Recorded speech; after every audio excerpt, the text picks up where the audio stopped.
Assalamualaikum warahmatullahi wabarakatuh. Salam sejahtera buat kita semua. Terima kasih Ibu Moderator yang telah memperkenalkan saya. Jadi tadi sudah diperkenalkan, saya memang terima kasih juga kepada Ibu Rahmi sebagai Ketua IOAI. Saya sangat bangga ada Ibu Rahmi dan jajarannya, dan juga dari IOAI yang sudah berperan banyak untuk untuk menangani kasus-kasus dan membantu ya pasien-pasien kanker anak. Jadi insya Allah akan lebih banyak berkembang lagi ya IOAI, dan makin banyak yang mau menyumbang untuk IOAI. Baik, saya juga mengucapkan terima kasih karena saya di sini diajak oleh Prof. Tati, guru saya, terus Prof. Jaya, juga guru saya, dan Dr. Endang, senior saya. Jadi saya dilibatkan, terima kasih sekali. Dan saya akan berusaha untuk mana nih? Waduh, ini sekarang, nah ini nih. Nah, ini dia nih, terus kalau kayak gini nih share nih, mana saya punya lagi share di bawah hijau share. Ada Prof, ada, ini yang saya takutkan nih. Nih saya udah ada nih, saya sudah buka, tapi kemudian kok tidak ada muncul ya di sini. Nah, loh, share-nya gimana nih? Nah, ini dia nih, saya nggak suka nih. Kamu udah buka belum filenya? Udah Ibu Prof, ini udah di. Terus siapa ini? Tuh udah. Share screen, ditekan share screen. Ini pokoknya saya kembali lagi nih. Tunggu Prof. Ini yang saya nggak suka nih. Saya pernah begini soalnya nih. Kamu send ke saya aja, nanti saya share screenin. Bentar Prof, saya mau. Ini saya udah buka nih Prof, udah terbuka sekali ini. Oke, ini saya share screen, terus nggak ada, adanya desktop. Nah ini dia nih. Aduh, nggak ada murid saya lagi nih. Dokter Marlinda, ya, kalau nggak ada tekan ESC dulu samping, kemudian jadi keluar tuh bawahnya mungkin. Escape. Escape. Nah, escape, udah. Kemudian nanti keluar nggak? Ada 2 kan? Ada banyak gitu tab. Nah, ada share screen warnanya hijau di baris bawah. Udah. Share screen, kemudian nanti akan ada beberapa file yang akan terbuka di situ. Tapi kok nggak ada saya punya file? Nggak ada. Aduh, tuh kan saya kan nggak sukanya gini nih. Kirim deh ke aku, Lin, cepetin pakai WhatsApp. Aduh, atau WhatsApp. Kirim ke saya juga boleh, Dokter Marlinda, ya. Mana aja boleh. Ke Prof. Tati atau ke saya boleh, Dokter Marlinda. WhatsApp ngirim bisa nggak? Saya nggak bisa ngirim ya. Oh, nggak bisa. Aduh, nih saya udah buka nih, ininya apa namanya? Alah, share screen-nya udah dibuka, tapi kok nggak ada saya punya ya? Nggak ada di file itunya ya? Nggak ada di ini. PowerPoint-nya sudah terbuka belum? Udah. Kan udah tekan basic deh, Lin. Di atas ada basic, Lin. Basic. Ya, jadi kalau kamu tekan share screen, ya kan saya ini tekan share screen, terus di atasnya itu ada basic, advance, sama files. Tekan yang basic. Tekan share screen dulu. Nih tunggu, nih si Uca lagi bantu. Share screen udah, saya udah pencet, Prof. Terus di atas ada basic, Lin. Nanti ambil yang slide yang PPT-nya. Tapi tekan dulu basic. Di PPT. Karena kalau advance nanti nggak akan dapat, atau files nggak akan dapat. Prof, di mana basic? Sorry. Di atas, Lin. Di atas nih saya foto ya, Lin. Jadi kalau kita buka share screen, ini kan share screen ya, Lin. Klik gitu ya. Nah, di atasnya tuh ada basic, advance, sama files. Oke. Mana? Oh iya, betul. Ini apa? Jadi saya pencetnya apa? Basic. Basic ya. Basic. Nah, keluar kan? Enggak ada. Adanya desktop, adanya Safari, adanya WhatsApp. Oh, gitu ya. Ya. Yang desktop ya. Oke. Desktop. Niko bisa bantu nggak, Nik? Niko ada di situ deh. Niko dari peserta tadi, Nik. Itu tadi siapa? File siapa tadi? Oh, udah desktop saya pencet nggak keluar ya? Coba bentar ya. Ada apa aja di situ tulisannya desktop, ada apa lagi? Tuh dokter Nikonya di mute. di mute, Boleh. dokter Niko dibuka dong biar bisa ngajarin. Dokter Niko, tolong. Ilah sedih banget sih nih, masa sih nggak bisa Izin dibuka. dokter, mungkin bisa diklik share screen, kemudian share yang bagian screen. Jadi share seluruh screen desktop yang dokter tampilkan.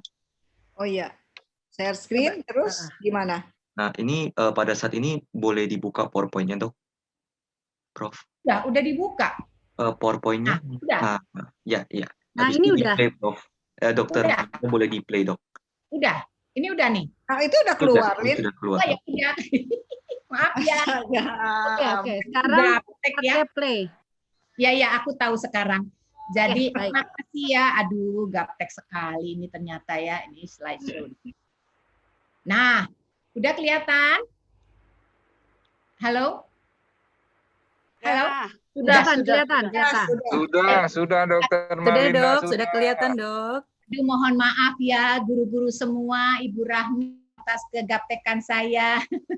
Jadi gini, baiklah tadi sudah dijabarkan oleh Prof. Jaya dan kemudian juga oleh Prof. Tati, yang Prof. itu sudah saya rasa sih sudah lengkap itu ya. Saya hanya menambahkan sedikit karena PR-nya saya lebih ke arah gejala klinis dan faktor resiko.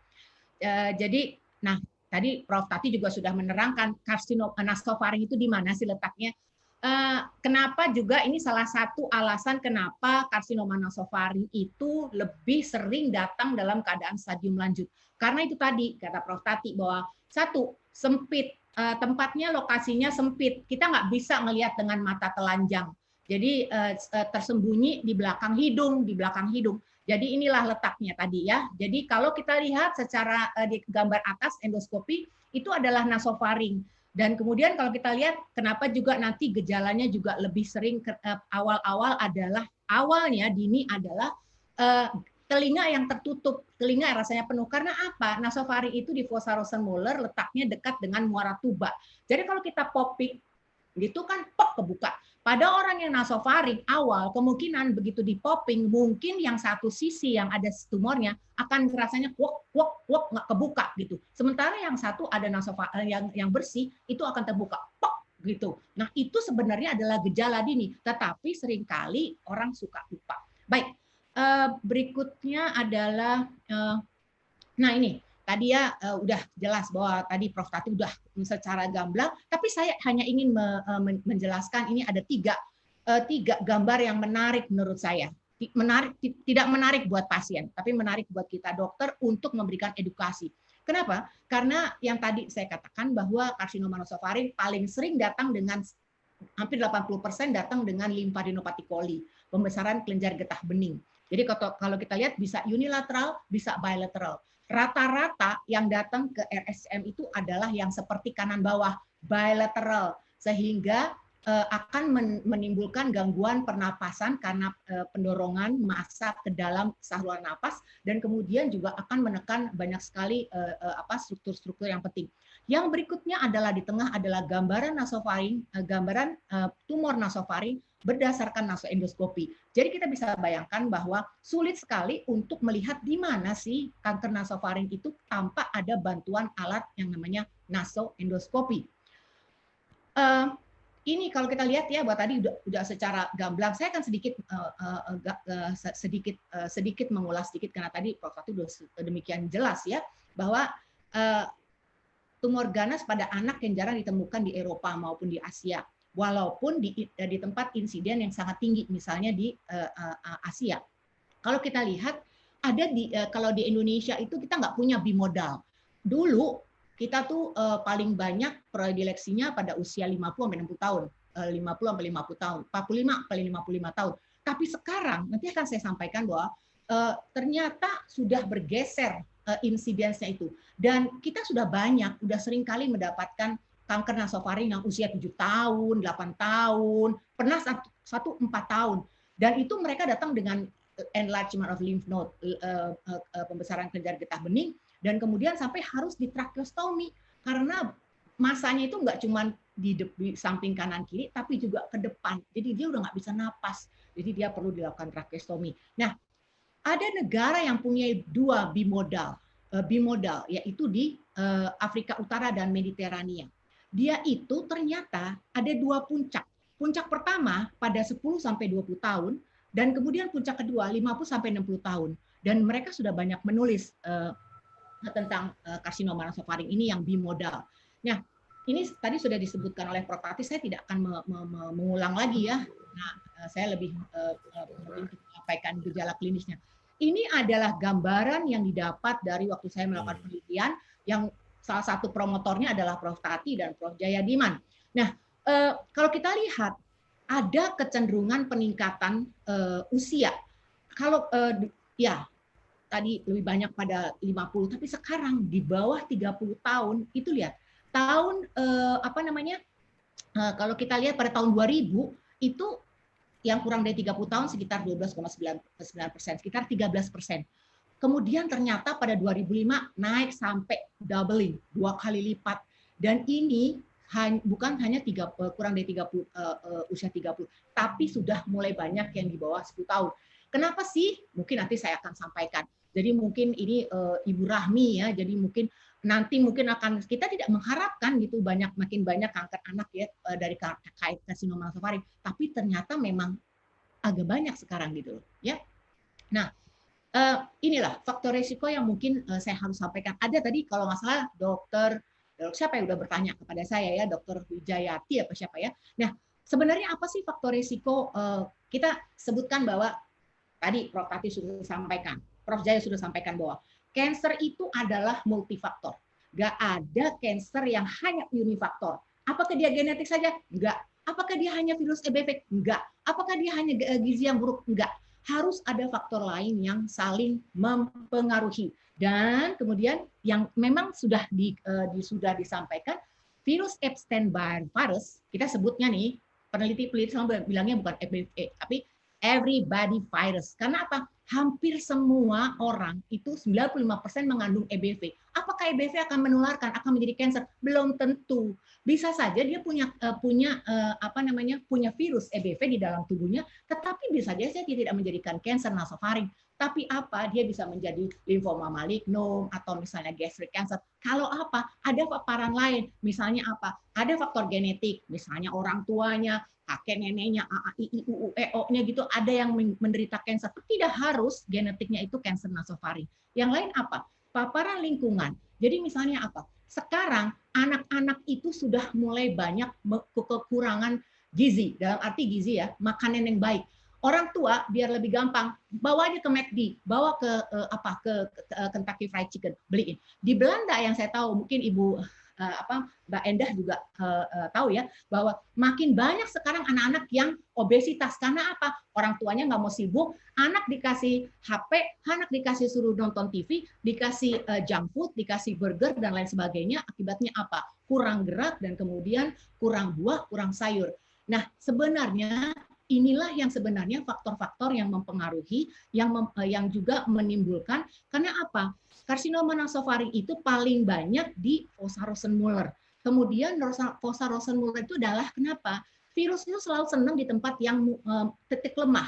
Fossa Rosenmuller adalah titik lemah. Kenapa? Karena dia merupakan tempat peralihan mukosa. Sehingga virus akan mudah di situ. Termasuk juga virus HPV. HPV di orofaring tinggi dibandingkan dengan KNF. Dia nggak terlalu berperan. Tetapi EBV dia berperan pada karsinoma nasofaring.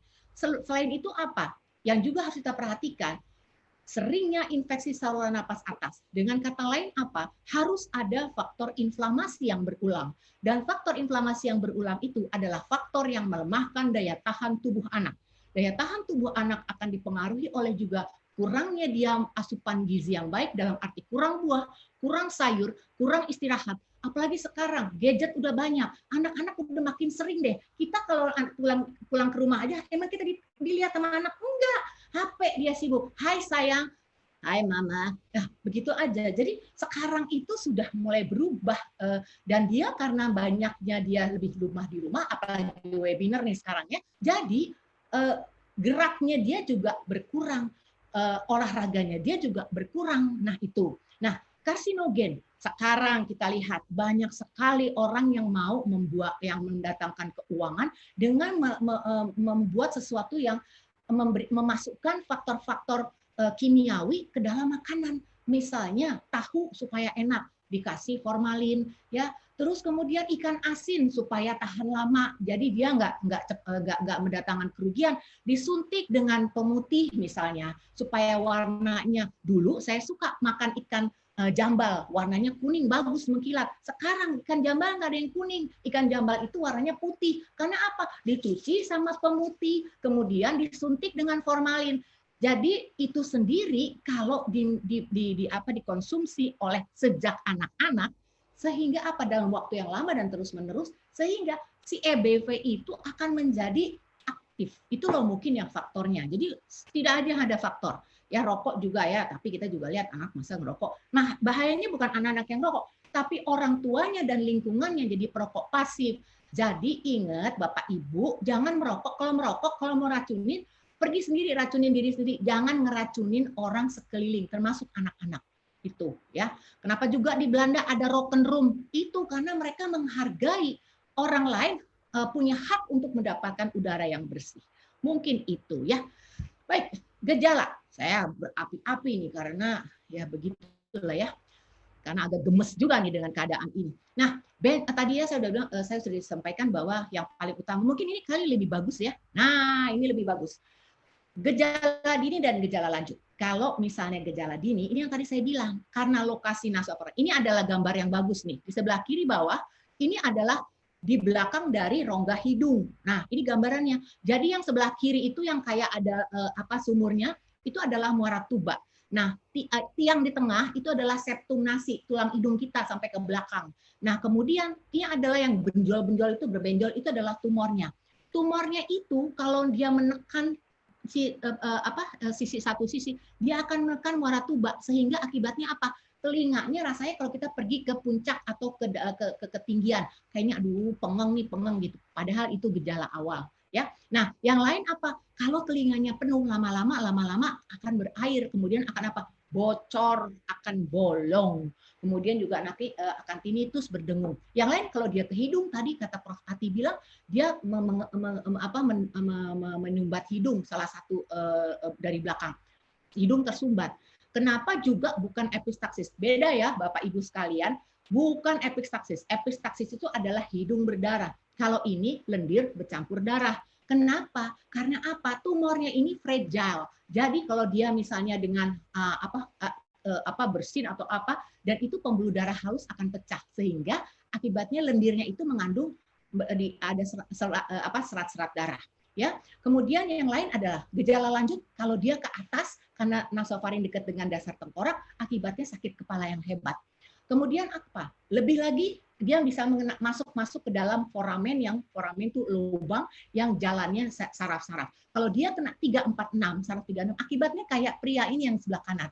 Matanya juling. Kita udah tahu kalau pasien datang, sejak kapan nih Pak matanya begini? Udah 1 tahun dok. Nah itu dia. Kadang-kadang dia nggak mau datang karena dia takut. Yang lain apa?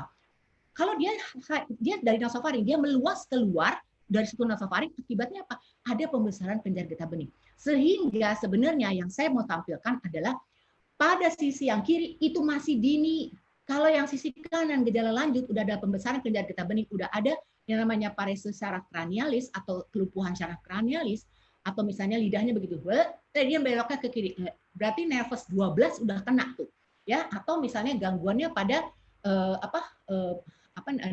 otot yang di ini. Jadi otot pterygoid. Jadi kadang-kadang dia trismus, buka mulutnya nggak bisa, jadi cuma sedikit. Nah, sebenarnya kalau udah gejala yang saya sebutkan ini, itu sebenarnya udahlah advanced case. Ya, oke. Nah, ini adalah dari penelitian saya bahwa ternyata yang paling banyak adalah datang dengan bilateral ear problem sebenarnya yang awal-awal, kemudian nasal congestion, bilateral lymph node. Ini salah satu. Ya. Nah, ini adalah penegakan diagnosis. Yang utama penegakan diagnosis adalah harus kita lihat clinical gejala klinis, kemudian kita lakukan pemeriksaan. Kalau kita curiga, lakukan pemeriksaan endoskopi. Kalau kita curiga lagi, lakukan biopsi. Kalau udah seperti ini gambarannya, ya udah biopsi aja. Kemudian lakukan pencitraan, bisa CT scan, MRI tadi disebutkan. Karena apa? Kita mau menentukan stadium T, perluasan tumor, kita lihat dari imaging. N, kita lihat raba, ada pembesaran kelenjar atau enggak, atau dari CT scan MRI. Biopsi, tadi sudah dikatakan oleh Prof. Tati, jangan biopsi pada daerah kelenjar leher, biopsi pada daerah primer, ya itu adalah is a must, ya karena kita harus menata laksana kanker nasofaring bukan berdasarkan hasil PA yang didapat dari kelenjar getah bening. Saya pernah punya pengalaman, ya bahwa ini sedikit aja bahwa saya pernah punya pengalaman pasien sudah datang dengan hasil biopsi insisional, sudah dibelek lehernya, diambil contohnya metastasis karsinoma sel squamosa. Bagaimana keadaan nasofaring? Tanda tanyanya banyak banget. Terus saya bilang ini, saya lihat nasoendoskopi, Pak, gejala klinisnya khas. Pak, ini mohon maaf, saya harus biopsi lagi. Terus Bapak, loh kenapa biopsi lagi, Bu? Dokter, kan saya udah biopsi. Ya, Pak, maaf. Karena ini yang memang ini, tapi kan ini masih metastasis, saya nggak tahu di mana yang utama. Baik. Jadi saya mesti biopsi lagi. Dokter kalau mau biopsi nggak mau. Begini deh Pak, kalau nanti saya kirim ke radioterapi hemato-onkologi, kemudian saya nggak melakukan biopsi, saya nanti dipecat jadi murid sama Prof. Tati sama Prof. Jayadiman. Bapak mau saya di downgrade jadi yang ngebersihin ruangan? Saya bilang gitu. Terus ya maaf Prof, saya bercanda. Nah ini adalah sedikitnya gejala klinis. Diagnosis gejala klinis. Pemeriksaan fisik harus dengan endoskopi seperti ini. Ya. Bisa rigid, bisa fiber. Dan kemudian biopsi berdasarkan alat ini, kita akan melihat secara langsung daerah mana yang perlu kita langsung biopsi. Tidak boleh lakukan biopsi pada kelenjar. Imaging, kemudian treatment, radioterapi, kemo, operasi. Apakah karsinoma nasofaring bisa dioperasi? Bisa. Kalau sudah selesai radiasi dan kemo, dan masih ada sisa baik lokal maupun regional, tanpa ada metastasis jauh ke hati, ginjal dan lain sebagainya, paru dan lain sebagainya, baru kita bisa operasi. Tapi operasinya bisa operable. Ya, kalau misalnya di nasofaring kita bisa lakukan nasofaringektomi. Kalau misalnya masih sisa di leher, kita bisa lakukan diseksi leher radikal. Baik, ada satu pertanyaan tentang marker. Apakah marker berguna pada bisa menentukan bahwa dengan serta-merta bahwa Anda kena kanker nasofaring? Tidak. Tidak ada marker yang memastikan bahwa baik IgA VCA atau plasma atau EBV-DNA load atau brushing itu nggak ada yang bisa memastikan bahwa begitu dia tinggi, Anda kena kanker nasofaring. Tidak. Ini adalah marker karena tidak ada marker yang untuk kanker kepala leher. Ya, ini hanya screening. Dengan screening ini berarti kita harus curiga, kemungkinan ada di nasofaring. Harus dibuktikan dengan nasoendoskopi, harus dibuktikan dengan imaging, harus dibuktikan dengan biopsi. Begitu ya. Baik, ini adalah NCCN guideline ya, tadi sudah disampaikan oleh Prof. Tati, berdasarkan stadium. Ada yang utama treatment of choice radiasi kemo, dan kemudian nanti apakah pemberian kemo dulu, radiasi dulu, itu tergantung dari besarnya atau luasan dari tumor. Ya, baik. Kemudian ini adalah maaf Dokter Marlinda, 2 menit lagi. Baik, 2 menit cukup. Nah, ini adalah prognostik ya. Kira-kira, nah ini hanya mau menyatakan bahwa ternyata yang usianya lebih dari 12 tahun survival-nya lebih baik. Kalau ini kita lihat bahwa stadium makin rendah, makin kecil, prognosis juga makin baik. Ya, ini hanya untuk contoh. Nah, ini saya mau titip pesan bahwa do and don't. Saya sering kali dapat kasus seperti ini. Ada limfadenopati coli pada anak 17 tahun. Terus kemudian dibiopsi, kemudian hasilnya langsung diberikan obat TB. 9 bulan masih ada ini. Ternyata kemudian setelah dilihat, ya ini ternyata nasofaring. Jadi ini sebenarnya tidak perlu kalau kita memang mau melakukan pemeriksaan lebih teliti sebelum melakukan terapi. Emang enak diberikan obat-obat TB selama 9 bulan. Baik, kesimpulan, saya mohon satu slide ya, Dr. Teni. Baik, gejala klinis bervariasi. Ada kelenjar, tadi saya sebut kelenjar KGB leher, saraf kranial, dan seringkali ini adalah misdiagnostik karena apa? Nggak usah deh dokter lain, dokter THT aja saya suka lihat kok, suka salah. Saya juga mungkin suka salah gitu. Tapi maksudnya tuh kalau kita memperhatikan dengan baik, klinis, kemudian pemeriksaan fisik, kemudian jangan ego, langsung aja jangan lakukan biopsi insisional dan kemudian endoskopi. Dan kira-kira harus ada pemahaman faktor risiko, gejala klinis, limitasi diagnosis penting untuk diagnosis dini. Dan diagnosis dini KNF seperti gejala telinga, hidung yang berhubungan harus dilakukan tindakan endoskopi. Dan biopsi pada lesi nasofaring yang dicurigai, bukan pada pembesaran kelenjar getah bening. Mohon maaf. Kemudian yang ini yang penting, penata laksanaan harus multidisiplin dan komprehensif dan tentu dengan memperhatikan kualitas hidup pasien. Yang penting adalah juga seperti Willy. Willy ini adalah pasien saya waktu penelitian itu dan kemudian ini adalah contoh bagaimana Willy bisa survive dengan terapi yang begitu banyak. Dia sudah pernah recurrent lokal, recurrent regional, kelenjar, dia udah pernah peta juga di operasi. Jadi semua modalitas sudah pernah Willy alami, yaitu radiasi, kemoradiasi, operasi. Dan tentu pada pasien seperti Willy yang survival ini perlu evaluasi jangka panjang pasca terapi efek samping dari radiasi dan kemoterapi. Jadi yang terpenting adalah bagaimana pasien itu semangat dan struggle untuk menjalani terapi dan kemudian semangat untuk berobat dan tentu ditemani oleh orang-orang tercintanya dan tentu oleh dokternya yang memperhatikan dan tentu orang-orang seperti Ibu Rahmi. Terima kasih. Wassalamualaikum warahmatullahi wabarakatuh. Terima kasih Dr. Teti.